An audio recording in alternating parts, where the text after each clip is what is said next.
საქართველოს ავტოკეფალური მართლმადიდებელი ეკლესიის მართვა-გამგეობის დებულება 1995 წლის 18-19 სექტემბერს დამტკიცდა და ეს ყველაფერი ხელმისაწვდომია. ამ დებულების მეოთხე თავი ეთმობა საქართველოს კათალიკოს პატრიარქის არჩევის წესს და ზოგადად მის ფუნქცია მოვალეობებს. მეოთხე თავის მეორე აბზაცში წერია, რას უნდა აკმაყოფილებდეს სრულიად საქართველოს კათოლიკოს პატრიარქობის კანდიდატი. და პირველი რაც წერია ამ მოთხოვნებში არის ის ეროვნებით უნდა იყოს ქართველი. ეს ყველაფერი ხო არის ერთგვარი კონსტიტუცია, მათ შორის წმინდა სინოდისთვის და მათ შორის საპატრიარქოსთვის. მე არ მევალება ამ თუ იმ კანდიდატის გენეტიკური ტესტირება. ეს მათ შორის ევალება წმინდა სინოდს და კონკრეტული კანდიდატები აი ამ დებულების თანახმად ვალდებულნი არიან დაამტკიცონ ბრჭყალებში ქართველობა. თუ საქართველოს მომავალ მეფეს საპატრიარქო გენეტიკური ტესტირებით ავლენს და ის ენდობა გენეტიკურ ტესტირებას, შესაბამისად მომავალი პატრიარქი უნდა იყოს დადასტურებულად ქართველი, ხო?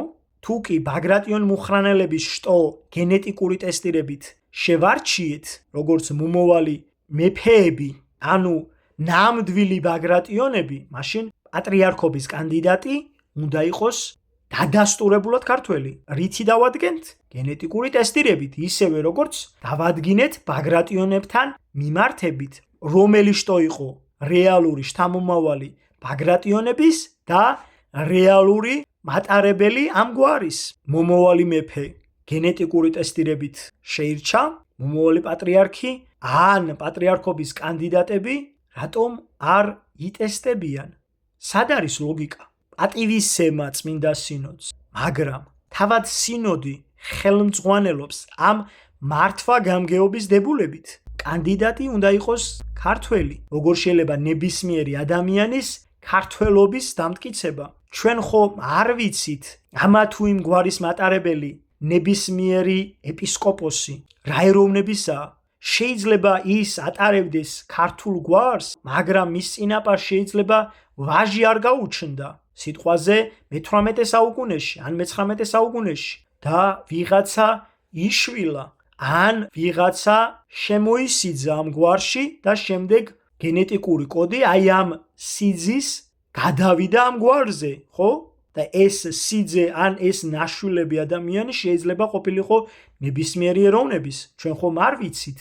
ამიტომ ძალიან მარტივია, ისევე როგორც ქალბატონი ვერ გახდება ეპისკოპოსი და პატრიარქი, ასევე მართვა-გამგეობის დებულებით არა ქართველი ვერ გახდება პატრიარქი.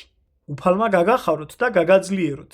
უფალმა მართალ გზაზე გატაროთ მუდამ. ჩვენ ვართ მართლმადიდებელი ქრისტიანები. სადაც არის სიმართლე, იქ არის ღმერთი და სადაც არის ღმერთი, იქ არის გამარჯვება.